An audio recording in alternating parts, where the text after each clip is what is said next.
वाजन तरी उठतात, दान दान बँड बडवतात, सगळ्या मंडपामध्ये हलकल्लोळ माजतो. अहो कोण म्हणतं आपल्या लोकांना शिस्त नाही? 2 मिनिटात रांगा तयार. कोणी सांगायची गरज नाही. असे बसायचं अगदी मनानं छान असे रांगा धरून मध्ये वाडप्याला जागा वगैरे. स्त्रिया आपोआप बाहेर फेकले गेलेल्या अशा जागाच नाही त्यांना. बसले जठराग्नी प्रदीप्त. मग वाडपे येतात, आधी पुरी येते, मग हा सांगतो आता भाजी आली की जेवायचं. भाजी नाही, दुसरंच काहीतरी येतं. काही जण त्या नादात आपले तांदूळही शालेय पोषण आहार. भूकच लागेल. एखादा जुना माणूस शिरतो त्या गर्दीमध्ये, दक्षिणेकडे तोंड केलं, उत्तरेकडे तोंड केलं, असेच का बसले तसे. लहान पोरं दिसतात, यांना जपून वाढा रे. आता पोरं म्हणतात अजून ताटात काय नाही तर म्हातारे सुरू झालं. याच्याच तोंडात जात नाही, कशाला मध्ये मध्ये फिरतात संताप. पण त्यांची बिचाऱ्यांची सवय जात नाही. सगळं ठीक आहे का पाहता तुम्ही. आपल्या खेड्यामध्ये पूर्वी आणि अजूनही एक गोड पदार्थ केला जायचा, मोजका असायचा, आणि तो कुणाच्याही हातात द्यायचा नाही, लहान मुलांच्या नाही, कुणाच्याही नाही. मग प्रत्येक गावात तो पदार्थ वाढणारे 2 स्पेशल माणसं असायची. समजा लाडू केलेले आहे, लाडू मोजके केलेले, ते कुणाच्या हातात दिलं तर संपतील, नासधूस होईल, म्हणून स्पेशल माणसांच्या हातात द्यायचे. मग तो स्पेशल माणूस असं लाडूचं गमेल घेऊन पंक्तीच्या अलीकडून भरायचा, आणि जी वेगात निघायचा लाडू लाडू बाकीचे आवा परत गेला म्हणजे खरंच लाडू एक मोकळं गमेल घेऊन फिरतो, खाली वाकायलाच तयार नाही. आता पुन्हा आला का पकडायचा. पण तो बिचारा पुन्हा त्या पंक्तीत काय येत नाही, पुढच्या पंक्तीत दिसतो लाडू लाडू लाडू लाडू. म्हणजे लाडू संपायला नको आणि तुमच्याकडे आलो नव्हतो असं कोणी म्हणायला नको. स्पेशल माणूस. इकडं नवरा नवरीचं फोटो सेशन सुरू असतं. आता ते फोटोग्राफरचे ऍक्शन्स काय विचारावे, म्हणजे लग्नातल्या बरं का तुमच्या नाही, म्हणजे नवरा नवरीपेक्षा याच्यात जास्त असतात. कुणाच्या पत्रवळीत पाय, कुणाच्या इकडे पाय वगैरे असं. मग नवरा नवरीला डोक्याला डोके लावा असे बिंडोक सल्ले. आता ते काय असतं डोक्याला डोके, पण ते दोघं इतके आनंदी असतात तुम्हाला सांगतो. काही सांगा, डोक्याला डोक्याला सयामी जुळ. कोल्ड्रिंकची बाटली आणा, त्या दिवशी गावात एकच बाटली शिल्लक असते. एक बाटली त्यात 2 नाळ्या ओढा. कधी कधी ती फुंकते हे ओढतो. तिला त्याच वेळेस समजतं अडचण नाही, बावळट.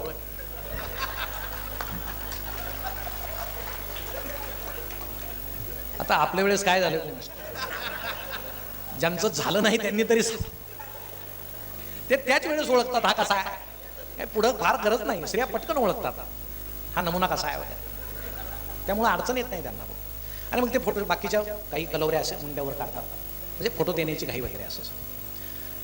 मग दिवसभर त्या मांडवात कोण कोणाचा नातलग आहे हे ओळखायच्या फार सोप्या पद्धती आहेत, तुम्हाला ओळखू येतील.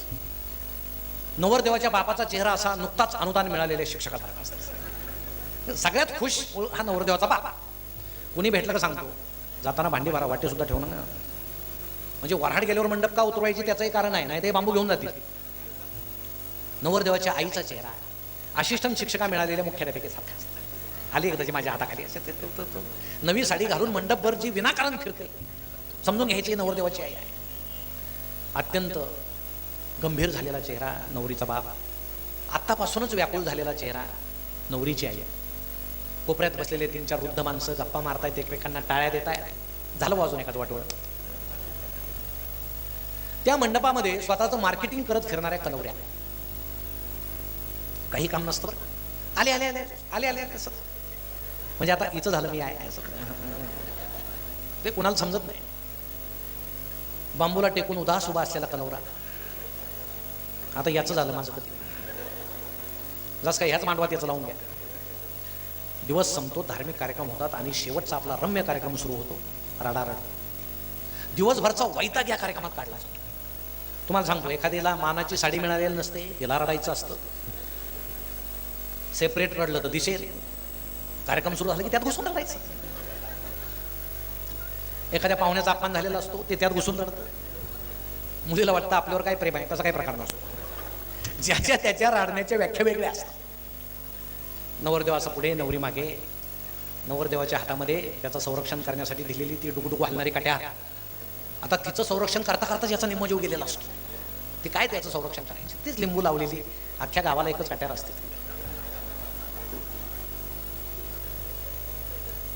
आणि मग जीप पर्यंत येते, ती गाडी अशी गच्च भरते. त्यांनी 4 मुली पाठवल्या होत्या, आपल्या 6 पाठवा. कोण म्हणजे एवढी गर्दी त्या गाडीमध्ये. लहानपणी आई भेंडीची भाजी करताना ते भेंडीचे टोपणं असे चेहऱ्याला लावून आपण आरशात पाहायचो. तो खेळ मला आठवत होती जीप. म्हणजे माणसाचे अवयव कापून बाहेर चिकटवल्यासारखे दिसतात. कुणाचा बुटाचा पाय लोंबतोय, कुणाचा बांगड्याचा हात लोंबतोय, ड्रायव्हर अर्धा बाहेर, नवरदेव अर्धा बाहेर, नवरीच्या बाजूला गर्दी, मैत्रिणी रडतायत, आई व्याकुल चेहऱ्याने उभी आहे. एकदाची गाडी निघते, दूर जाते, टाटा बाय बाय होतो, धूळ खाली बसते, सगळं वऱ्हाड मनापासून हसतं. झालं एकदाचं लग्न, कुठलंही विघ्न आलं नाही. सगळे हसत मागे फिरतात, दिवसभरच्या गमती एकमेकाला सांगतात. तिथं एकच माणूस उभा असतो, दूर गेलेल्या गाडीकडे पाहत. आपल्या डोळ्यात पाणी का आलं हे त्याला समजत नाही. गाडीच्या उडालेल्या धुळीमुळे आलं की आपल्या काळजाचा तुकडा आपल्यापासून दूर गेला म्हणून आलं. तो हळूच डोळे पुसतो. एकदाचं मुलीचं लग्न झालं, मनावरचा भार उचलला. आता खूप दिवसानं मोकळेपणानं हसायचं म्हणून तो मागे फिरतो आणि पुन्हा मनातली मनात रडायला सुरुवात करतो.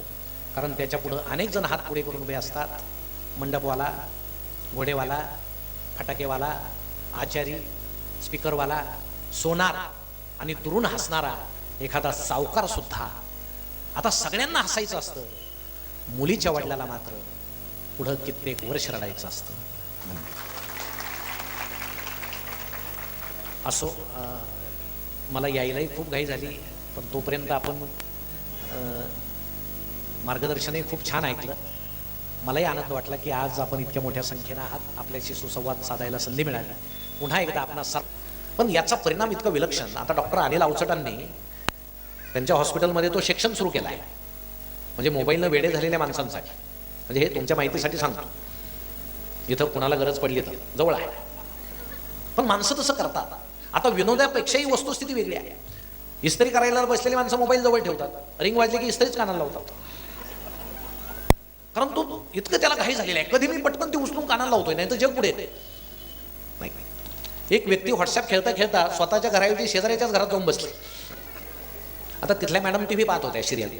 त्यांना जाणवलं कोणीतरी आलं, नेहमीप्रमाणे येऊन बसले. त्यांनी चहा केला आणि यांना दिला, आपलेच आहेत असं समजून. हाही चहा दिला. थोड्या वेळानं त्या घराचा खरा मालक फेसबुक खेळत आला. त्यानं यांना पाहिलं आणि एकदम ओरडला, सॉरी मी चुकून तुमच्या घरात आलो. हे असं सगळं झालेलं आहे. पण हे होताना आम्ही किती हरवत जाऊ. पूर्वीचं घर आठवा. सकाळ व्हायची, आई तुळशीला पाणी घालायची, वडील पोथी वाचायचे, मुलगा व्यायाम करायचा, ताई अंगण झाडवायची. किती सुंदर घर. भीमसेन जोशींचे भावगीतं कुठेतरी लागलेले असायचे, मंगल वातावरण असायचं. आताचं कुटुंब आठवा. सकाळी उठल्यावर काय होतं, आम्ही आधी मोबाईल घेतो कारण आम्हाला जगाची फार काळजी आहे. हे जग बुडतंय की काय. बरोबर माझं स्पष्ट मत आहे की पृथ्वी जशी एका जागेवरून दुसऱ्या जागेकडे निघाली, तसा माणूस सुद्धा आता अश्मयुगाकडे परत चाललेला आहे. हे माझं मत आहे बरं. हे मानावंच असं काही नाही, पण तुम्ही आजूबाजूला पहा, हे असं आहे. काही गोष्टी तुम्ही लक्षात घ्या. लहानपणी आपला कपडा जर कुठं फाटला शाळेत जाताना, तर आई त्याला रफू करायची की बाबा तुला सर हसतील, मुलं हसतील. म्हणजे पूर्वी कपडा फाटला की प्रतिष्ठा जायची. मुलीचा फ्रॉक फाटला की आई सांगायची तसं जाऊ नकोस, बारीक सुईनं रफू करायची. कारण कपडा फाटला म्हणजे घराची प्रतिष्ठा जायची. आता मी आजूबाजूला पाहतो, हो जितकं जास्त फाटलेलं तेवढी प्रतिष्ठा जास्त. चांगली पॅन्ट 1000ला आहे, फाटलेली 2000ला आहे. हे कुठं तयार करतात बा, मला तर फार आश्चर्य आहे. ते कुठं घासतात, कशी काय, आधी तयार करतात मग घासतात की आधीच फाडतात, काय कळत नाही. पण हे सगळं विलक्षण आहे. मग असं वाटतं की आपण पुन्हा अश्मयुगाकडे निघालो का. तरुण तरुणींचा घोळका आलेला पाहिला तर असं वाटतं बॉम्बस्फोटात उद्ध्वस्त झाल्यासारखे सगळे दिसतात. कुणाचं इथं फाटलंय, कुणाचं गोळ्या लागल्यासारखे छिद्र पडले जीनला वगैरे. पण त्यांना त्याचं काही वाटत नाही. एकदा मी मॉलमध्ये गेलो, तुम्हाला सांगतो, सहज फिरत फिरत तिथं अशा पॅन्ट ठेवलेल्या होत्या, अशा अर्ध्या कापलेल्या, धागे लोंबताय. मला फार कौतुक वाटलं त्या मॉलवाल्याचं की म्हणजे भिकाऱ्यांसाठी सुद्धा सेपरेट दालन यांनी खुललंय मला. आणि मला थोड्या वेळ भिकारी असल्यासारखं वाटायला लागलं. म्हटलं इथं जास्त थांबायला नको, लोक पाहतील. पण थोड्या वेळानं 2 तरुण तरुणी आले, मस्त त्या पॅन्ट घेतल्या. अहो किमती सुद्धा 3-3, 4-4 हजार. आणि अक्षरशः त्या पॅन्ट अशा की ते पूर्वी त्या बोचक्यात बांधून द्यायची किंवा त्या अशा पॅन्ट देऊन काय भांडे घ्यायचे, अशा त्या पॅन्ट. तुम्ही सुद्धा घरातल्या जुन्या पॅन्ट आता असे भांडे घेऊ नका, अशा कापा आणि विकायला ठेवा. तुम्हाला सांगतो अशी रांग लागेल पोरांची, फक्त असे धागे बिगे लोंबले पाहिजे खाली. छान, कळतच नाही आम्हाला आम्ही कुठं चाललोय. कुठेतरी आम्ही सिनेमात पाहतो, टीव्हीत पाहतो आणि ते अनुकरण करतो. मला वाटतं ते अनुकरण करण्यापेक्षा आपल्या आई वडिलांनी आपल्यावर काय संस्कार केलेत हे फार महत्त्वाचं आहे. आम्ही ते सगळं विसरतो. या वेगाच्या जगामध्ये ते सगळं विसरतो. म्हणून पूर्वीचा आदी मानव जंगलात राहायचा, तो कपडे घालत नव्हता कारण तो एकटा राहायचा. मग हळूहळू तो बरोबर राहायला लागला. मग नदी पाहून त्यानं गावं वसवले. मग त्याच्या मनात लज्जा निर्माण झाली. मग त्यानं झाडाच्या सालीचे कपडे तयार केले, वलकले गुंडाळायला लागला, झाडाच्या पानापासून कपडे तयार केले आणि हळूहळू आपल्या पिढीपर्यंत आता ती पूर्ण लज्जा आहे, म्हणून आपण पूर्ण कपडे घालला. पण आता जसा जसा काळ चाललाय पुन्हा हे शंका यायला लागली, कपडे कमी कमी कमी कमी होत चालले. अजून 7-8 पिढ्यानंतर माणूस पुन्हा आधी मानवासारखा राहील की काय अशी शंका आहे. सुदैवानं ते पाहायला आपण नसू, पण आपल्या पिढीची इतिहासात नोंद होईल की सुरुवात यांच्यापासून झाली, नोंद होईल. पूर्वीचा माणूस कच्च्या भाज्या खायचा कारण अग्नीचा शोध लागलेला नव्हता. नंतर त्यानं गारगोटीवर गारगोट घासली, खाली कोरडा पाचोळा ठेवला, अग्नी निर्माण केला. अन्न शिजून चांगलं लागतं म्हणून तो शिजवून अन्न खायला लागला. मग मसाले टाकल्यावर अजून छान लागतं, मसाले टाकायला लागला. आपल्या पिढीपर्यंत इतके मसाले झाले आता की माणसांचं पचन संस्था बिघडून गेली, अजीर्ण व्हायला लागलं. माणसं पुन्हा वेगवेगळ्या कोर्सेसच्या निमित्तानं कच्च्या भाज्या खायला लागली. म्हणजे माणूस पुन्हा अश्मयुगाकडे गेला. पूर्वीच्या तरुणाच्या मनात जे असायचं तो गुहे समोरच्या खडकावर बसायचा, अंकुचितार दगडानं त्यावर चित्र काढायचं काही. आताचा तरुण सुद्धा कॅम्प्युटर समोर बसल्या की तेच करतो, फक्त साधनं बदललेले आहेत. माणूस हा असा एकच सजीव आहे की ज्याला मुख पोकळी आहे, म्हणून त्यातून शब्द तयार झाले, अक्षराचे शब्द, शब्दाचे वाक्य, वाक्याची भाषा तयार झाली, माणूस बोलायला लागला. माणूस हा एकमेव सजीव असा आहे ज्याचा अंगठा बाकीच्या 4 बोटांवर वळतो, त्याची मूठ झाकली जाते, त्यात ताकद येते. म्हणून माणसानं या मुठीतून शस्त्र तयार केले, तोंडातून शास्त्र तयार केले आणि शस्त्र आणि शास्त्राच्या आधारे त्याचा विकास झाला. बाकीच्या प्राण्यांचा नाही झाला. पण आता मला वाटतं पुन्हा भाषा विसरत आपण चाललेलो आहोत. पुन्हा आता चित्रलिपी यायला लागली. म्हणजे पूर्वी आनंद झाला की भिंतीवर मोराचं चित्र काढायचे, दुःख झालं की कुठेतरी अश्रू गळताना दाखवायचे. छत्रपती शिवाजी महाराज असताना काही मोबाईल नव्हते, तरी त्यांनी या पद्धती शोधल्या होत्या की प्रत्येक किल्ल्यावर 2 लाकडांच्या राशी असायच्या. आनंद झाला की एका लाकडाची रास पेटवली की त्यातून पांढरा धूर निघायचा, की शेजारचा किल्लेदार म्हणायचा पांढरा धूर निघाला, याचा अर्थ स्वराज्यात काहीतरी आनंदाची गोष्ट घडली. तो सुद्धा त्याच्या किल्ल्यावरचे पांढरा धूर सोडणारे लाकडं पेटवायचा. असं संपूर्ण राज्यातल्या किल्ल्यामध्ये पांढरे धूर सोडणारे लाकडं पेटवले जायचे आणि स्वराज्याला समजायचं काहीतरी आनंददायी गोष्ट घडली. स्वराज्यावर आक्रमण झालं, काही दुःख झालं तर दुसऱ्या जातीचे लाकडं होते जे पेटवल्यावर काळा धूर निघायचा. हे संकेतांक होते. सगळे देव सध्या जे डोंगरावर आहेत वसलेले, त्याचं कारण हे आहे की पूर्वी किल्ल्यावर नजर ठेवण्यासाठी त्या देवाचे पुजारी म्हणून मावळे काम करायचे आणि तिथून त्यांना सगळा टापू दिसायचा. ते तिथून संकेतांकानं सांगायचे की आपल्यावर हल्ला होण्याची शक्यता आहे, इकडे मला हालचाल दिसते. कारण पूर्वी असा त्याचा उपयोग केला जायचा. शाहिस्ते खानाचे बोटे कापल्यावर नाही का कात्रजमध्ये महाराजांनी शेवटी ते जनावर शिंगाला टेंबे बांधून पळाले. मुघलांना असं वाटलं की अरे मावळे तिकडे पळतायत, मुघल सैन्य तिकडे पळाला आणि महाराज इकडं सुरक्षितपणे आले. हे संकेतांक होते. मोबाईल नसताना सुद्धा काही बिघडत नव्हतं जुन्या लोकांचं, उलट स्थिरता होती. म्हणून मला वाटतं दशक्रिया सुद्धा यातूनच निर्माण झाली असावी की एखादा माणूस गेला की लगेच कळवायला मोबाईल नव्हते, टेलिफोन होते. बरं कळालं तरी यायचं कसं, सायकल असायची, घोडे असायचे, म्हणजे अंत्यविधी तोपर्यंत थांबवता येत नव्हता. म्हणून माणसांनी काय सोय केली, 10 दिवसांनी पुन्हा दशक्रिया करू, एक धार्मिक कार्यक्रम करू आणि आत्म्याला पुन्हा बोलू. त्यासाठी कावळ्याची आपण योजना केली, कारण कावळा हा सगळीकडे सापडतो. तिथं काय आपण बदक किंवा हंस ठेवला नाही, मग तर पिंड तसेच राहिले असते. माणसानं अभ्यास केला, सगळीकडे सहज उपलब्ध होणारा प्राणी कोण आहे, कावळा आहे. मग कावळा पिंडीला शिवेल, त्याला फक्त शास्त्राचा आधार दिला नाही. मग दाव्याला सगळे जमा व्हायला लागले, पुन्हा तो आत्मा येतो असं मानायला लागले. याचं कारण पूर्वी सुविधा नव्हत्या. आता तुम्ही एखाद्या घरातील ज्येष्ठ माणसानं साधा छातीवर हात ठेवा, लगेच मेसेज सुरू होतात, लवकर निघा, लक्षण बरं नाही. आणि सगळे माणसं जमा होतात, नाटलोक हा मध्ये पडलेला, आणि सगळे अपेक्षेने त्यांच्याकडे पाहतात की आता कशाला हेलपाटा देता आम्हाला परत, नाही काय. हे नवीन सुखसुविधा निघाल्याचं हा प्रकार आहे सगळा. म्हणून हे सगळं होताना सुद्धा आपण आपल्या भावना जपल्या पाहिजे. या विज्ञानाबरोबर वाहत जाऊ नये.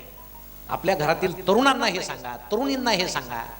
आता तुम्हाला सांगतो, आमचा तरुण म्हणजे त्या नेटमधल्या बाया पाहून पाहून, त्या सुंदर बाया पाहून त्याला आमची आई सुद्धा आता कुरूप वाटायला लागली.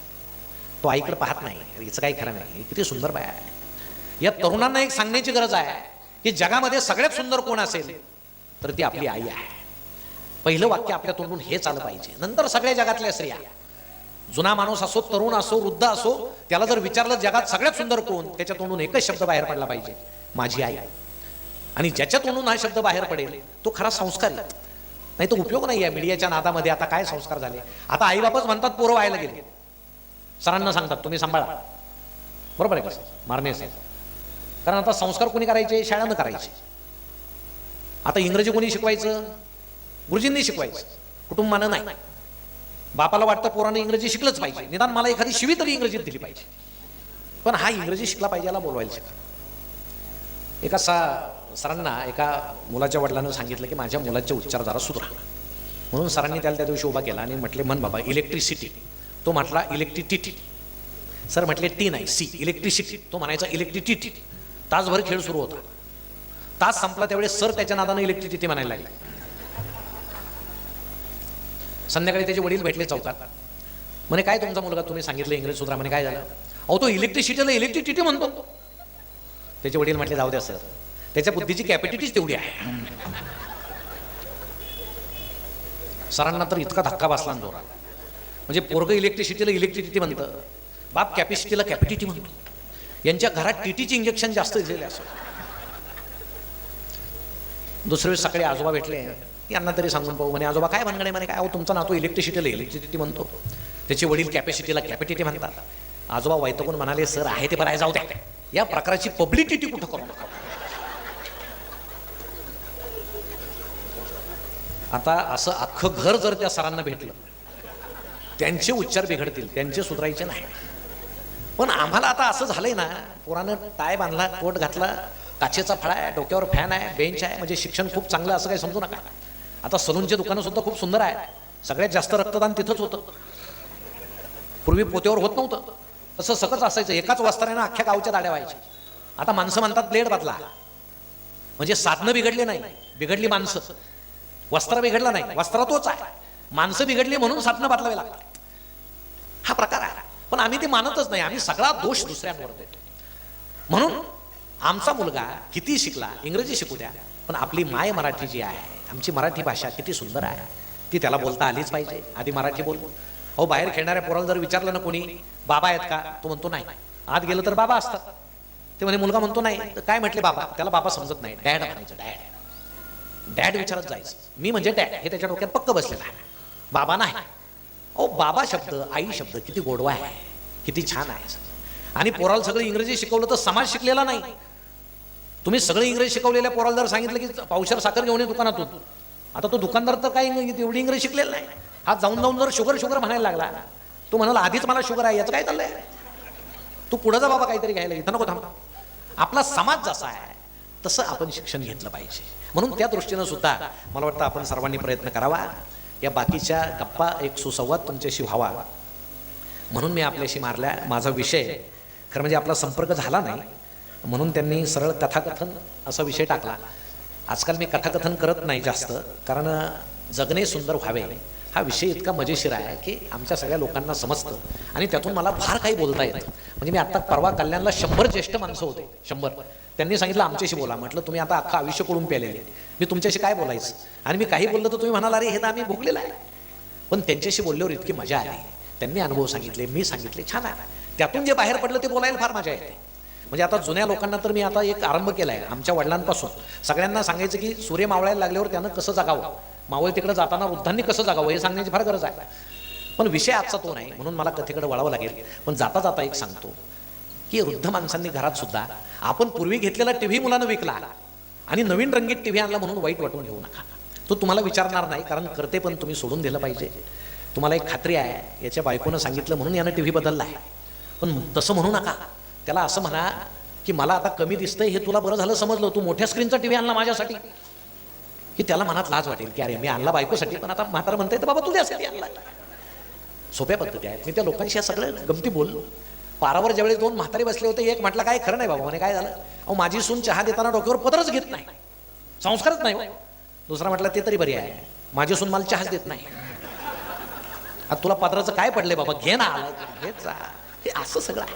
पण आता तो विषय इथं नाही. आणि आमच्या सगळ्या सुनबाई सुद्धा म्हणतील आम्ही इतक्या चांगल्या असून सुद्धा हे काही सांगून गेले नाही का. कारण फमू नेहमी व्याख्या करत असतात सासू आणि सुनेची. सासू म्हणजे सारख्या सूचना आणि सून म्हणजे सूचना नको. त्यामुळं त्यांच्यामध्ये आणि सासू सुनेचं नातं किती छान असलं ना, ती सिरियल पाहून छान राहू शकत नाही. कारण त्यात सासू सून वाईटच दाखवतात. वाईट दाखवलं तरच 3000 भाग होतील. चांगल्या सासू सुना दाखवल्या तर 51 भागातच मालिका संपेल. कारण वाईट ते जास्त चालतं ना आपल्याकडे. म्हणून त्याचा परिणाम आपल्यावर होऊ देऊ नका. काहीतरी मजेशीर आहे तेवढं पहा, छान जगा. सून आपली लेक आहे असं समजा, सुनेनं सुद्धा सासू आपली आई आहे असं समजा. सासरे त्यांच्या पद्धतीनं राहतात. आता बिचाऱ्या पुरुषांचं फार अवघड आहे, काय सांगायचं. पेन्शन असली तर बरं आहे, 25 तारखेपासून त्याची फार सेवा होते. बाबाच्या हात दूध टाकू का, अजून डोकं दुखतंय का, पाय दुखतो का, 1 तारखेपर्यंत. एकदा पेन्शन काढून घेतली की म्हातारं बिगर दुधाचं संपलं. 25 दिवस दूधवाला आलाच नाही. म्हणजे आमच्या ओळखीचे एक बाबा तर सांगायचे, माझे पैसे घरचे काढून घेतात म्हणून मी पायमोज्यात पैसे लपवायचे. काही पैसे पायमोज्यात लपवायचे आणि बाकीचे देऊन टाकायचे. ते लक्षात आल्यावर सून आता मला रोज पायमोजे धुवायला मागते. नाही त्याचा वास येतोय, द्या वास येतोय, द्या. पूर्वी अगदी ॲनेस्थेशिया दिल्यासारखा वास यायचा, त्यावेळेस काय गमती आहेत. असो, बोलण्यासारखं त्यावर फार आहे. त्यावर काही न बोलता एक कथा या ठिकाणी आपण घेऊ. आता इथं मागे कोणती कथा सांगितली होती माझ्या लक्षात नाही, कारण आता इतके कार्यक्रम होतात, कुठं काय सांगितलं माझ्या लक्षात नसतं. पण कुणी जुने श्रोते असतील तर माफ करा, ही कथा मी मागे सांगितली की नाही मला आठवत नाही. पण कथेचा विषय मोठा मजेशीर आहे, आपल्याशी निगडीत आहे. आणि मला वाटतं ही कथा आता आपलं पुणे विद्यापीठातच येतं ना सगळं. पुणे विद्यापीठामध्ये कुणी FY BA जर कोणी विद्यार्थिनी असेल तर ही कथा आता त्यांच्या अभ्यासक्रमामध्ये आहे. तीच कथा मला वाटतं आता अभ्यासक्रमात आल्यामुळे आपण ती किती वाजता माहीत नाही, कारण ती अभ्यासक्रमात आली ना. तशी गोष्ट म्हणून असते तर वाचली असते, आपली ती एक मानसिकता असते. असो, पण ती कथा लिहावी असं मला वाटलं, कारण मी आजूबाजूला सगळं पाहतो. हा विषय बहुतेक लोकांना आवडणारा नाही, कथेचा विषय. तरुणांना तो आवडतो, तरुणींना तो आवडतो, लहान मुलांना तो आवडतो. म्हणजे काही गैरसमज करून घेऊ नका. विषयाचं नाव आहे लग्न. कुसुमाग्रज लग्नाच्या बाबतीत असं म्हटले, लग्न हा असा बंदिस्त वाडा आहे की जो आत जातो त्याला असं वाटतं मी कशासाठी आत आलो, आणि जे बाहेर आहेत त्यांना असं वाटतं मी आत गेलं पाहिजे. म्हणजे ज्याचं लग्न झालं नाही त्याला वाटतं लग्न झालं पाहिजे, ज्यांचं झालं त्यांना वाटतं आपली बुद्धी कुठं चरायला गेली होती, आपण काय करून बसलो.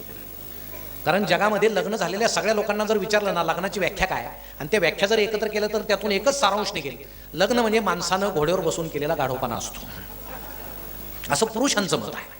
स्त्रियांचं मला काही माहीत नाही, कारण ते मी विचारत नाही, आणि आमच्या याला विचारण्यात काय अर्थ नाही. पण त्या दिवशी आमचं जेवणच बंद व्हायचं नाही. त्यामुळं तुमचं लग्नाविषयी काय मत आहे ते तुम्ही सांगत नाही, ते तुमच्या मनात असतं.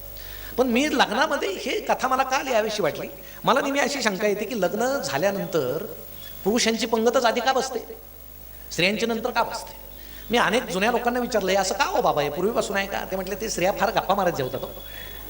आपलं पुरुषाचं कसं बघ खाऊन घेतो नंतर रवंथ करतो, तसं त्यांचं नसतं म्हणे. असं त्या खूप गप्पा मारत जेवतात. तर एकानं सांगितलं की पूर्वी कसं आहे, स्त्रिया लग्नात जेवत नसायच्या, म्हणजे त्या ताट तांब्या घेऊन यायच्या, सार्वजनिक ठिकाणी जेवायचं नाही. आणि पुरुषांचं जेवण झालं की नंतर मग त्यामध्ये काय पदार्थ त्या ताटामध्ये घ्यायचे, तांब्यामध्ये आमटी सार असेल तो घ्यायचा, पदराखाली झाकायचा आणि घरी जाऊन जेवायचं.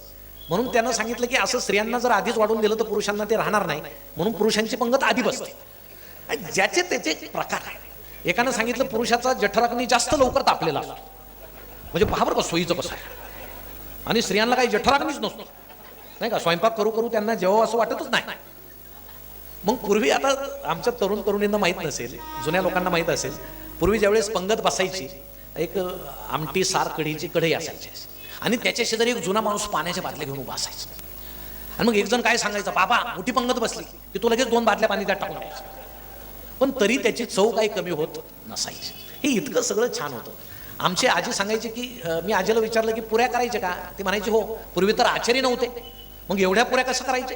तर आजीनं सांगितलं, सगळ्या गावातल्या आम्ही बाया एकत्र बसायचो त्या कढईत भोवताली, आणि गुडघ्यावर उंडा ठेवायचा, आणि गुडघ्यावर थाप मारली की त्याची पुरी तयार व्हायची. त्याला गुडघापुरी म्हणायची. म्हणजे गुडघ्यावर पूर्वीच्या पुऱ्या व्हायच्या. पण मला वाटतं जेवताना याचं कुणाला वाईट वाटलं असावं असं नाही, कारण त्यामध्ये गोडवा होता, त्यामध्ये एक प्रेम होतं, समाधान होतं. आता सगळं भाड्यानं मिळतं, म्हणजे आचारी भाड्यानं आहे एवढं जाऊ द्या, तो प्रवेशद्वाराशी उभा असलेला गंध लावणारा सुद्धा भाडोत्री असतो. त्यात काय प्रेम असतं का, तो असं छिद्र पाडल्यासारखं जोरानं बोटं टाकतो, तो कशाला प्रेमानं लावी. आता इतक्या लोकांच्या कपाळाला त्याला ते लावायचंय. हा, एखादा म्हणायचा नीट लागलंच नाही, त्यापेक्षा आधी ठासून असं मारलं, चल बाबा मला माझे पैसे मिळाले, तुझ्या कपाळाचं काही होत. त्यामुळे लोकांना आता एकमेकाची गरजच राहिली नाही. काय माझ्या लग्नात कोणी नाही आलं तरी चालेल, आचार्य आहे, भाडोत्री आहे, सगळं सगळं भाड्यानं मिळतं आहे, असं सगळं आहे. म्हणून हा पूर्वीचा काळ आता गेला. पण अजूनही आपल्या लग्नामध्ये फारसा बदल झालेला नाही. आता पूर्वी अल्बम होते, म्हणजे फोटोचे अल्बम असायचे. आमच्या आता काही जुन्या लोकांचे असले तर त्यांना शाबासकी दिली पाहिजे. म्हणजे तो प्रसंग सुद्धा तुम्ही एवढा जपून ठेवला म्हणजे काय विचारायला. नाही का. इतका दुःखदायक प्रसंग तुम्ही जवळ ठेवलेला आहे, पुन्हा पुन्हा ते पाहता म्हणजे हे आश्चर्यच आहे नाही का. तर पूर्वी अल्बमचा उपयोग कसा व्हायचा, कुणी पाहुणा आला की चहा होस तर त्याला अल्बम द्यायचं, मग त्यानं ते पाहायचं, ते आपलं आंबट चेहऱ्यानं पाहायचं, त्याला काही इंटरेस्ट नसायचं पण ते असं दाखवायचं, अरे वा वा हो हो हो.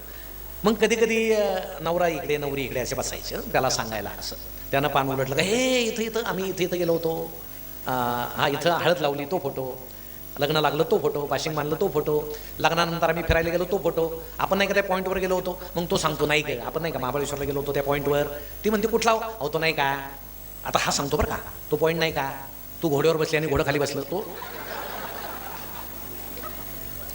आता पाहुणा असल्यामुळे हिला काही बोलता येत नाही, म्हणजे असं बोलले तरी पाहुण्याबरोबरच बाहेर पडा, थांबू नका तिथं, थोडं निवांत वातावरण झाल्यावर परत या.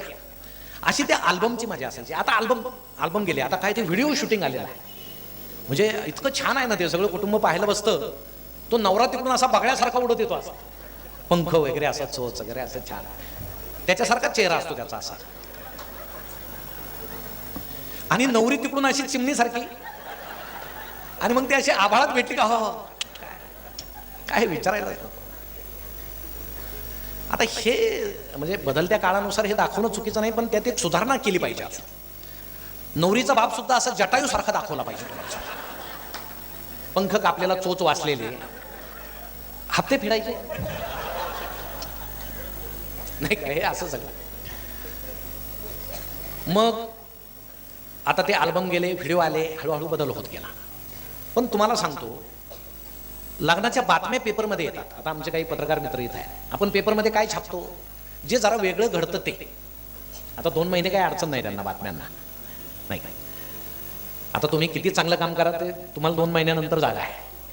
आता सध्या कारण राजकारण हा माणसाच्या आमच्या कुटुंबामध्ये इतकं शिरलेलं आहे की राजकारण वजा केलं तर भारतीय समाज गलित गात्र होऊन जाईल, आणि ते आहे ते बरं आहे, ते बाहेर केलं जातं ते बरं आहे. राजकारण नसताना माणसांनी घरातच फूट पाडली असते, घरातच पक्षांतर केलं असतं, घरातच भिंती बांधल्या असत्या.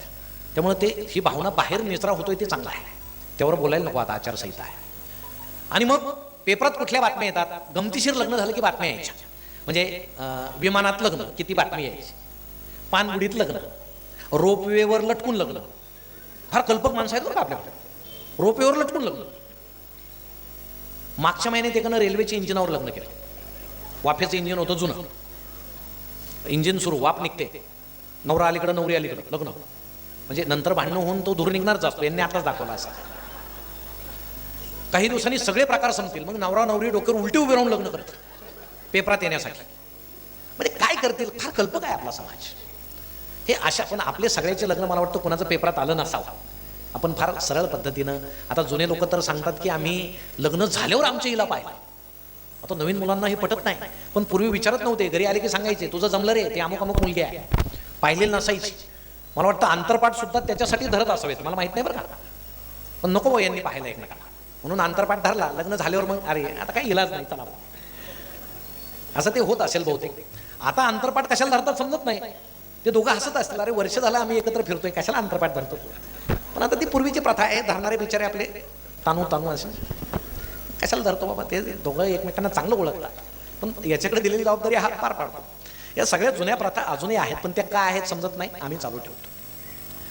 लग्नपत्रिका हा एक विलक्षण प्रकार आहे.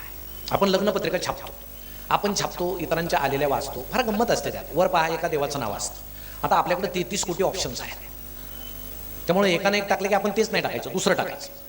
खाली मुलाचं नाव चिरंजीव प्रभाकर, आणि आपल्याकडे एक पद्धत आहे सगळ्या डिग्र्या टाकायच्या कंसात.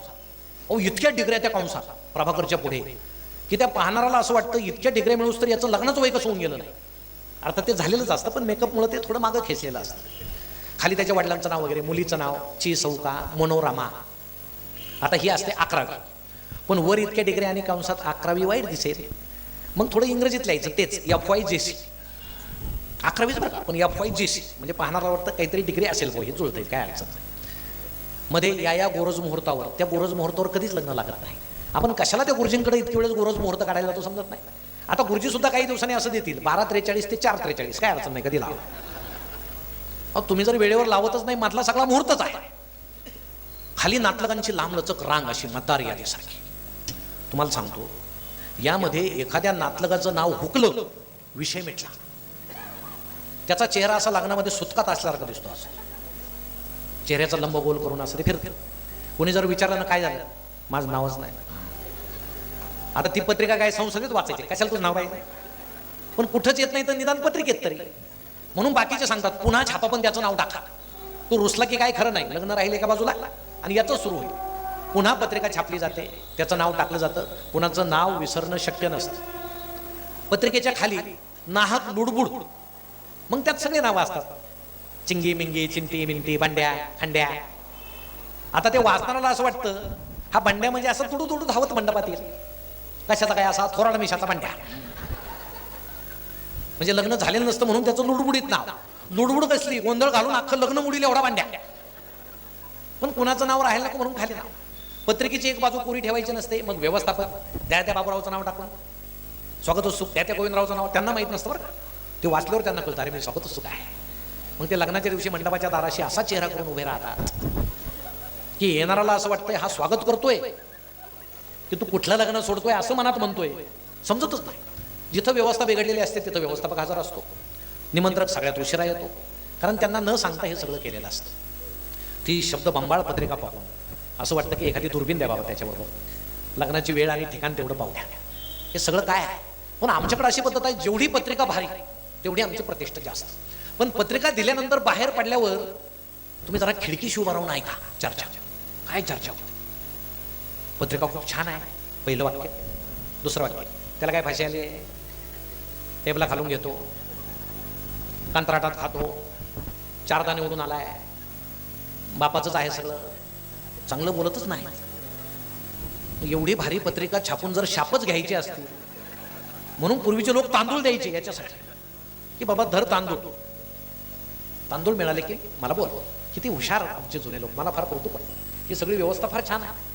म्हणजे थोडं विषयांतर करून सांगतो, आपल्याकडे नमस्काराच्या पद्धती सुद्धा कशा आहे, नमस्कार किंवा अगदीच असं. परदेशासारख्या नाही, युरोपात वगैरे गेला काही देशाचं नमस्काराच्या पद्धती पहा. आता तुम्ही गेला असा, माणसाला माणूस भेटला की खांद्याला खांद्या लावतात, डोक्याला डोकं लावतात, गालाला गाल घासतात. आपल्या जुन्या लोकांना माहित होतं आपले माणसं किती प्रवाहपतीत आहेत. आपण जर तशा नमस्काराच्या पद्धती ठेवल्या असत्या ना, तुम्हाला सांगतो काही जण घरीच गेले नसते, ते दिवसभर नमस्कार करीत फिरले असत्या. म्हणून आपल्या जुन्या लोकांनी नमस्कारला, म्हणजे हे माझे निरीक्षण आहेत बरं का, खरं. नाही तर तुम्ही म्हणाले काही काय बोलताय, हे मला जे जाणवलं ते आहे. आता ते नमस्कार वगैरे घालतात ते राम राम शब्द, देवाचं नाव तोंडी येतं वगैरे, हात जोडले जातात, ते वेगळे वेगळे कारण असतील. मला जे जाणवलं ते असं आहे. आणि मग जुन्या लोकांनी ही सगळी अशी व्यवस्था केलेली आहे. आणि मग पूर्वीच्या पत्रिका सुद्धा छान होत्या, एकच फोल्ड असायचा, एखादं देवाचं चित्र असायचं. आता देवाच्या जागी एखादं राजकीय माणसाचं चित्र असतं वगैरे, फार बदल सगळा होत गेला. लग्नाचा दिवस उजाडला. आता आपल्याकडं लग्न वेळेवर लागणं, अर्थात लग्न वेळेवर लागण्याचा आणि प्रपंच सुखी होण्याचा काही संबंध नाही तुम्हाला सांगतो. म्हणजे प्रपंच सुखी होण्याशी या लग्नातल्या कशाचाच संबंध नाही. म्हणजे वेळेवर लागतं काय, खर्च किती करता काय नाही, ते पुढं पती पत्नीनं एकमेकांना समजावून घेणं एवढंच महत्वाचं आहे. त्यामध्ये एकमेकाच्या आईवडिलांना आईवडील मानणं आणि समजून उमजून वागणं. ज्या आईनं जन्म दिला तिला जपणं, जी पुढे जन्मभर जपणार आहे तिलाही जपणं, बॅलन्स ठेवणं. याचं सँडविच होतं मध्ये मध्ये, पण त्याला इलाज नसतो. दोघांनी समजून सांगायचं, आईला सांगायचं आता लग्न झालंय, आता काय इलाज आहे का, आली आहे घरात तर पवित्र मानून घ्यायचं, आईला समजून सांगायचं. तिकडे बायकोला सांगायचं आता म्हातारीचे किती दिवस राहिले, म्हणजे दोघींना गुपचूप सांगायचं, एकमेकांना माहित नाही होऊन द्यायचं. दोघींनी एकमेकांना सांगितलं तर अवघड आहे. पण हे सगळं या विधीचा प्रपंच सुखी होण्याशी काही संबंध नसतो. परंतु आपल्याकडं मी ज्या लग्नाला गेलो होतो त्या लग्नाची गंमत तुम्हाला सांगतो. ते वेळेवर लागलंच नाही, त्याचं कारण मोठं गमतीशीर होतं. नवरदेव शिकलेला पण नोकरी नव्हती. पोरीनं फार भारी बस्ता बांधला असावा, पैठणी वगैरे, म्हणून यानं कोट टाय घेतलेला असतो. कुठं पुढं वेळ येईल घालायची असा विषय नसतोच, पण आज घेतलाय तर घालावा. मग मारुतीच्या मंदिरात मारुती समोर त्याला फाशी देण्याचा कार्यक्रम असतो, कारण टाय बांधायचं कधी माहिती नसतं. मग बाकीचे मित्र सोड ओढ सोड ओढ, एखादा खांद्याला पाहिला होतो ओढ ओढ ओढ, फोटोग्राफर त्याचे फोटो काढतो असे चुकलेले याचे सगळे. मग तिथंच अर्धा एक तास जातो. मग नवरदेव उठतो, घोड्यावर बसतो. आपल्याकडे गॉगल लावतात. आता उन्हाळ्यात लावणं ठीक आहे, काही काही रात्री लावतात. विचारलं तर सांगतात काय नाही ते मित्रांना लावला होता म्हणून मी लावला होता. पान खातात का खातात माहीत नाही, पण याचं कारण एक असेल बरं का. म्हणजे पान खाऊन तोंड का रंगवतात ते पुढं रंगणंच असतं. आत्तापासून प्रॅक्टिस बहुतेक. आता तुम्ही हसताल, हे हसणार नाही. कारण त्यांना असं वाटेल आम्ही हसतो की बाकीच्यांना वाटेल अरे यांचं काही झालंय की काय त्याचं वगैरे. ती आतली गोष्ट आहे, रहस्यमय गोष्ट आहे. आणि मग नवरदेव एकदा घोड्यावर बसला, निघाला, मोकळी जागा दिसली की धुमशान नाचायला सुरुवात होती. ओ काय पोरं नाचतात, तान तान तान तान. आणि आता तो डीजे नावाचा नवीन प्रकार आला, पूर्वी नव्हता. ते धाड धाड असं हृदयाला धडका मारतात. तुम्हाला सांगतो, जर कुणाला हृदयाची टेस्ट करायची असेल ना, डॉक्टरकडे पैसे घालू नका. तुम्ही सरळ डीजे जवळ जाऊन 5 मिनिट उभे राहा. तुम्हाला जर काहीच झालं नाही तर समजायचं आपण ठणठणीत आहोत, आणि चुकून काही झालं तर लग्नानंतर उचललं जाईल, तुम्हाला काय अडचण. नाचणाऱ्यांचा दंदनाट चालू असतो. नाचणाऱ्यांच्या पद्धती तुम्ही जर पाहिल्या ना, एखादा नुकताच सलाईन लावून आल्यासारखा नाचत असतो असं. म्हणजे हा कशाला नाचतोय तेच समजत नाही, कधी कोसळेल भरोसा नाही. एखादा अंगभर लाल मुंग्यात असल्यासारखा थैथयाट करत असतो. सगळी पायानं धूळ वगैरे उडून स्पेशल इफेक्ट, आणि त्याच्या आजूबाजूचे सगळे नाचताना दिसतात याच्यामुळेच, उभे असले तरी. असं त्यांचं धुमशान जुने लोक सांगून पाहतात, ऐकण्याची मनस्थिती नसते. सगळा मुहूर्त पायाखाली तुडून टाकतात. इकडं मंडपामध्ये अस्वस्थता असते. अहो 2 तास झाले आम्ही येऊन बसलो, ऊन मी म्हणतंय, अंगातून घामाच्या धारा वाहत आहेत, भूक लागलेली. पोरं आईला म्हणतायत आई भूक आई भूक. आता हिलाच भूक लागलेली, तुला कुठून काय द्यायचं, जा तुझ्या बापाकडे. ते असं पळालं की बापाकडे येतं की आता बापाचं काम नाही पोरगं सांभाळणं, निदान सार्वजनिक ठिकाणी तरी. त्याला तो अपमान वाटतो, अरे आता मी सांभाळतो, लोक म्हणतील हा तुम्ही हे पण करता का. मग ते पोराला सांगाय पाय ऐकडे तुझ्या, ते बिचाराचा असा फुटबॉल होऊन जातो मध्येच. त्याला आई जवळ येत नाही, बापही जवळ येत. मग ते असं चिरकत फिरतं इकडे तिकडे आपलं मांडवात वराडात. आता हेच सगळे वाईट. आता हे सांगताना काहींना स्वतःचे कुटुंब आठवत असतं. ते सांगू नका कुणाला, आतल्या आत एन्जॉय करा, नंतर ते नंतर मला धरतील तुम्हाला काही काम नाही असं वगैरे नाही का. मला आमच्या ताई हसल्या की खूप आनंद होतो, आणि तुम्ही जास्त हसले की ते हसत नाही. त्यांना असं वाटतं आमचा हक्क यांनी हिरवून घेतला, हसावं आम्हीच, यांचं काम आहे उमऱ्याच्या आत वगैरे. आता तसं नाही, असंच जम असतं. तुम्ही हसल्या तर समाज हसेल, कुटुंब हसेल, आणि तेही नाही जण असतील.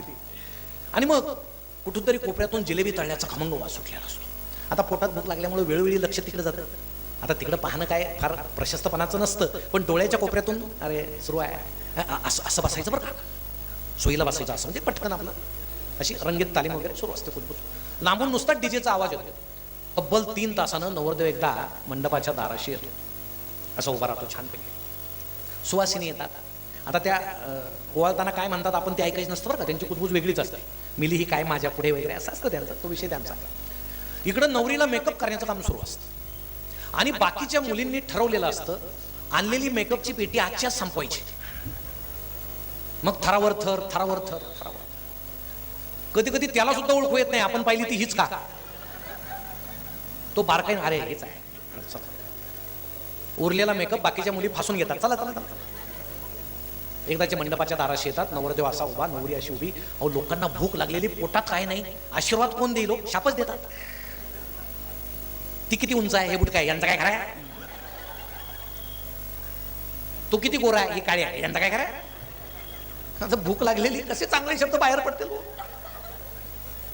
म्हणून लग्नाच्या आधी जेवण घालत जा लोकांना. ते पोट भरलं की आशीर्वाद देतात, नाही भरलं की शापच देतात.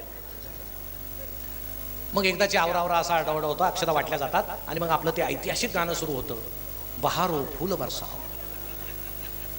एवढा काळ बदलला, समाज बदलला, पण ते गाणं काय असून होतं तेच फिक्स गाणं आहे. त्या बासरीवाल्यांच्या चेहऱ्यावर असे काटे फुटलेले, थकलेले विचार. समोर 2 मुली अशा सुकलेल्या गुलाबाच्या पाकळ्या टाकत चाललेल्या. नवरदेव असा नुकताच कारगिलच्या लढाईहून आल्यासारखं आहे. माझं लग्न आहे, लग्न आहे. काय सगळ्याचेच होतात. तो आजूबाजूला पाहतो, तुमचं नाही माझा आहे. आजकाल फार आनंद आहे, लग्न होणं हाच आनंदाचा विषय आहे. नवरी मुलगी आपली खाली पाहते, कोण आले कोण नाही असं चाललेलं असतं. मग ते गीत सुरू असतं, बहारो फुल बरसाव. ते ऐकून भुकेलं वऱ्हाड हळूच पोटावर हात फिरवत म्हणतं, अब जादा मत तरसाव. तरी गाणं काही थांबत नाही. बहारो फुल बरसाव, मेरा महबूब आया है. ते ऐकून एक जण दुसऱ्याला विचारतो, नवरदेवाचं नाव काय. म्हणे प्रभाकर. महबूब कुठून आला. पण ते काही समजतच नाही. ते प्रत्येक लग्नात असतो, नवरदेवाच्या पुढं महबूब असेल कोणतरी. जाऊ द्या. एकदाचे दोघे बोहल्यावर येऊन उभे राहतात. वऱ्हाड एकदाचं शांत होतं की आता पटकन लग्न लागेल. संयोजक ओरडतो, मुलीचे मामा मुलीचे मामा. हे लांब जाऊन लपलेलं असतं. 2-3 हाका मारल्याशिवाय उठतच नाही. मुलीचे मामा. मग गर्दीतून उठतो, मी मामा आहे मामा आहे. पुन्हा तरी टोपी घेतो, डोक्यात घालतो, नवरीच्या मागे उभे राहतो. आवरा मंगलाष्टक सुरू होतात, अहो वैतागलेले लोक अक्षता टाकत नाही, फेकून मारतात. शुभमंगल म्हटले फेका. त्यात अजिबात केस नसणारा पुढे बसूच नाही. तुम्हाला सांगतो, लोकांना काही टार्गेट पाहिजे असतं, ते तिथं फेका. ते बिचारा आपल्या लग्नात एवढे तांदूळ आपल्या डोक्यावर पडले ना, त्यावेळेस केस असताना. आता केस गेल्यावर हे काय सुरू, पुढच्या लग्नाला मागं बसायचं, पुढं बसायचं नकोच. 2, 3, 4 मंगलाष्टक होतात, आता 2च राहिले बरं का, असं बसायचं, असं रंगीत पाहिजे. तेवढ्यात लग्न अचानक थांबतं आणि संयोजक नावाचा एक माणूस माईक हातात घेतो. त्याचं लग्न सुरू होण्याआधीपासून एकच वाक्य बरं का, गोंधळ नको, शांतता ठेवा, शांतता ठेवा, गोंधळ नको. सगळीकडे शांतताच असते, उडू गोंधळ घालते. तो सांगतो, आता काही प्रतिष्ठित लोक आपल्याला आशीर्वाद देतील. मग अचानक गर्दीतले 4-5 जण उठतात, बाकीचे सांगतात हेच प्रतिष्ठित, आम्ही सगळे मानतो. हा पुढं हे ठरलेले प्रतिष्ठित आहे. आशीर्वाद देण्याच्या पद्धती ठरलेल्या असतात. एखादा म्हणतो या वधूवरांच्या हातून यांच्या आईवडिलाची, समाजाची, देशाची सेवा करू. नवरदेव मनात म्हणतो प्रपंच कधी करायचं, सगळं आमच्याच हातून घडवतो, बोंबलत फिरा आशीर्वाद देतो. एखादा सांगतो तुमच्या संपत्तीत अमर्याद वाढ हो, संतती मात्र मर्यादित हो. आता नवरी सांगते अजून मंगलाष्टक पूर्ण नाही, संतती सांगायला लागला, आणि त्यालाच 9-10 अपुरं बरं का आशीर्वाद द्यायला. याच्या वेळेस कोण नव्हता आशीर्वाद द्यायला आम्हाला. एखादे हबप महाराज असतात ज्यांचं लग्नच झालेलं नसतं, अहो ज्यांना प्रपंचाचा काडीचा अनुभव नाही, ते यांच्या प्रपंचाला आशीर्वाद देतात. सुखी व्हा, आता काय बापात जात आहे, यांना काय माहिती किती अवघड गोष्ट आहे. निवडणूक जवळ आलेली असते आणि गर्दी पाहिली की आमचे सगळे पुढारी उपस्थित, तसं त्या लग्नामध्ये सगळे पुढारी असतात. मग आता त्यांच्या आशीर्वादाशिवाय तर लग्न पूर्ण होणार नाही. मग प्रत्येक पुढाऱ्याला असं वाटतं की आता या संयोजकानं माझ्या पक्षाचं नाव घ्यावं, माझं पद सांगावं, मग काय होईल, आशीर्वाद देता देता प्रचार होईल, आपण प्रचार करून घेऊ आता.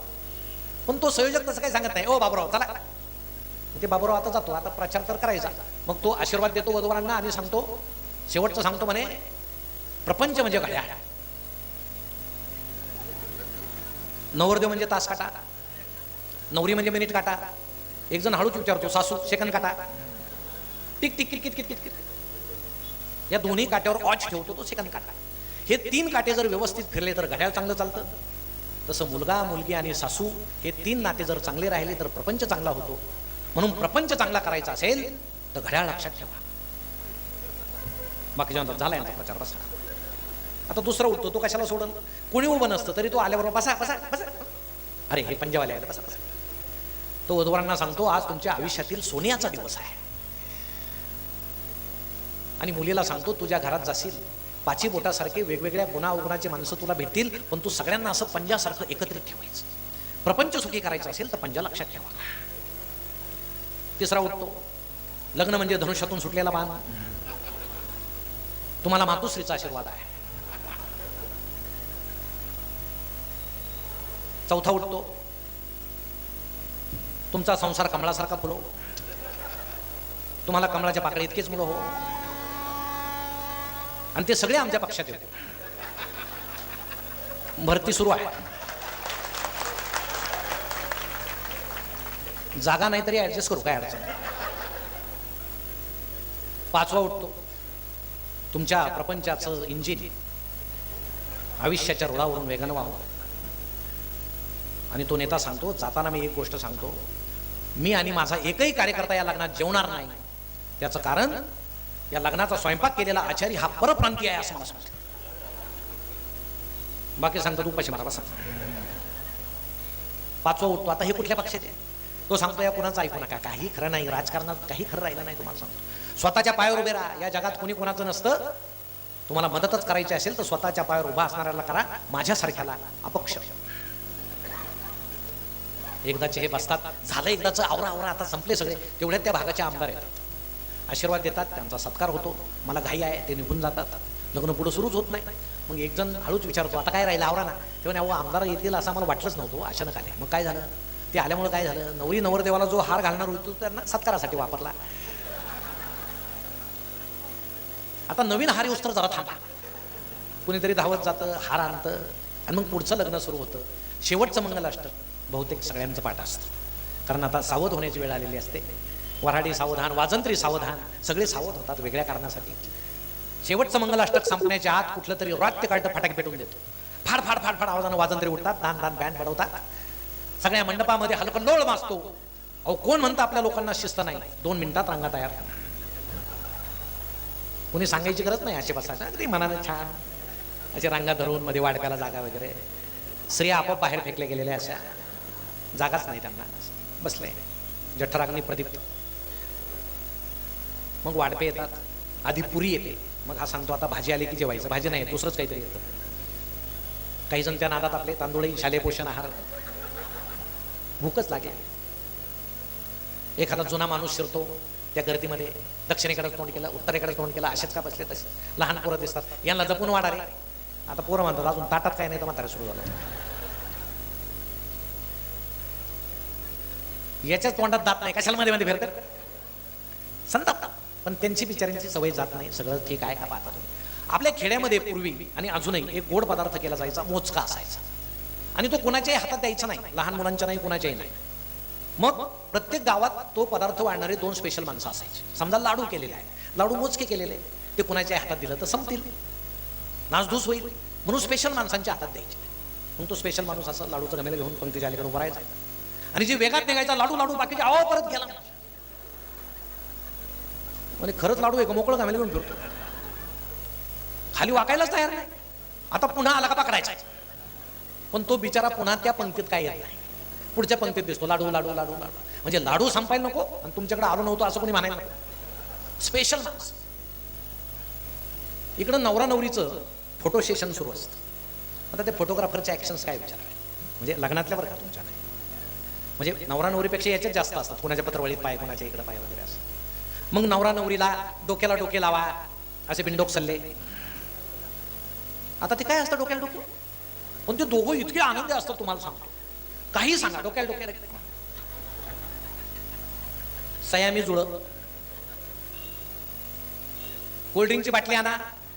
त्या दिवशी गावात एकच बाटली शिल्लक असते, एक बाटली त्यात 2 नाळ्या ओढा.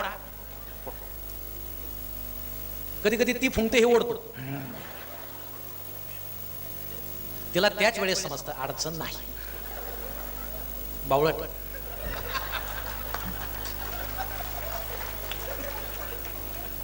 आता आपल्या वेळेस काय झालं,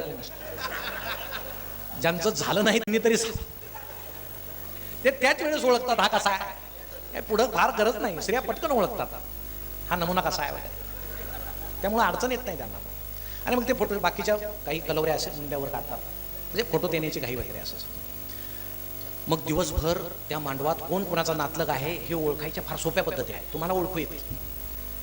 नवरदेवाच्या बापाचा चेहरा असा नुकताच अनुदान मिळालेल्या शिक्षकासारखा असतो. सगळ्यात खुश हा नवरदेवाचा बाप. कुणी भेटलं का सांगतो जाताना भांडी भरा, वाटे सुद्धा ठेवणार ना.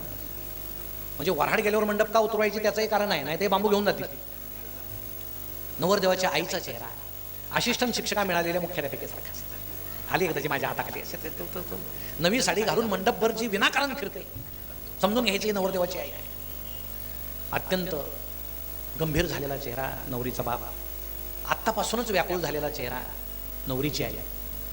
कोपऱ्यात बसलेले 3-4 वृद्ध माणसं गप्पा मारतायत, एकमेकांना टाळ्या देत आहेत. झालं अजून एखाद वाटोळ. त्या मंडपामध्ये स्वतःचं मार्केटिंग करत फिरणाऱ्या कलवऱ्या, काही काम नसतं बरं. आले आले आले आले आले आले असं, म्हणजे आता इथं झालं मी आहे असं, ते कुणाला समजत नाही. बांबूला टेकून उदास उभा असलेला कलवरा, आता याचं झालं माझं कधी, जस काय ह्याच मांडवात याचं लावून घ्या. दिवस संपतो, धार्मिक कार्यक्रम होतात आणि शेवटचा आपला रम्य कार्यक्रम सुरू होतो, रडारड. दिवसभरचा वैताग या कार्यक्रमात काढला जातो. तुम्हाला सांगतो, एखाद्याला मानाची साडी मिळालेली नसते, तिला रडायचं असतं. सेपरेट रडलं तर दिसेल, कार्यक्रम सुरू झाला की त्यात घुसून रडायचं. एखाद्या पाहुण्याचा अपमान झालेला असतो, ते त्यात घुसून रडतं. मुलीला वाटतं आपल्यावर काय प्रेम आहे, तसा काही प्रकार नसतो. ज्याच्या त्याच्या रडण्याच्या व्याख्या वेगळ्या असतात. नवरदेव असं पुढे, नवरी मागे. नवरदेवाच्या हातामध्ये त्याचं संरक्षण करण्यासाठी दिलेली ती डुकडुक घालणारी काट्या.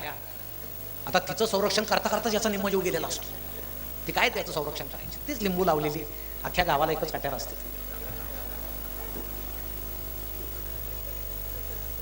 आणि मग जीप पर्यंत ती गाडी अशी गच्च भरते, त्यांनी 4 मुली पाठवल्या होत्या, आपल्या 6 पाठवा, कोंबा कोंबा. म्हणजे एवढी गर्दी त्या गाडीमध्ये. लहानपणी आई भेंडीची भाजी करताना ते भेंडीचे टोपणं असे चेहऱ्याला लावून आपण आरशात पाहायचो. तो खेळ मला आठवत होते जीप बाबा. म्हणजे माणसाचे अवयव कापून बाहेर चिकटवल्यासारखे दिसतात. कुणाचा बुटाचा पाय लावतोय, कुणाचा बांगड्याचा हात लावतोय, ड्रायव्हर अर्धा बाहेर, नवरदेव अर्धा बाहेर, नवरीच्या बाजूला गर्दी, मैत्रिणी रडतायत, आई व्याकुल चेहऱ्याने उभी आहे. एकदाची गाडी निघते, दूर जाते, टाटा बाय बाय होतो, धूळ खाली बसते, सगळं वऱ्हाड मनापासून हसतं. झालं एकदाचं लग्न, कुठलंही विघ्न आलं नाही. सगळे हसत मागे फिरतात, दिवसभरच्या गमती एकमेकाला सांगतात. तिथं एकच माणूस उभा असतो, दूर गेलेल्या गाडीकडे पाहत. आपल्या डोळ्यात पाणी का आलं हे त्याला समजत नाही. गाडीच्या उडालेल्या धुळीमुळं आलं की आपल्या काळजाचा तुकडा आपल्यापासून दूर गेला म्हणून आलं. तो हळूच डोळे पुसतो.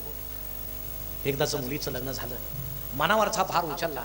आता खूप दिवसानं मोकळेपणानं हसायचं म्हणून तो मागे फिरतो आणि पुन्हा मनातली मनात रडायला सुरुवात करतो. कारण त्याच्या पुढं अनेक जण हात पुढे करून उभे असतात. मंडपवाला, घोडेवाला, फटाकेवाला, आचारी, स्पीकरवाला, सोनार आणि दुरून हसणारा एखादा सावकार सुद्धा.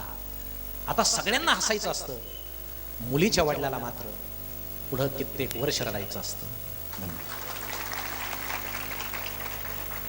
असो, मला यायलाही खूप घाई झाली, पण तोपर्यंत आपण मार्गदर्शनही खूप छान ऐकलं. मलाही आनंद वाटला की आज आपण इतक्या मोठ्या संख्येनं आहात, आपल्याशी सुसंवाद साधायला संधी मिळाली. पुन्हा एकदा आपणा सर्वांना मनपूर्वक शुभेच्छा देऊन या ठिकाणी मी थांबतो. धन्यवाद.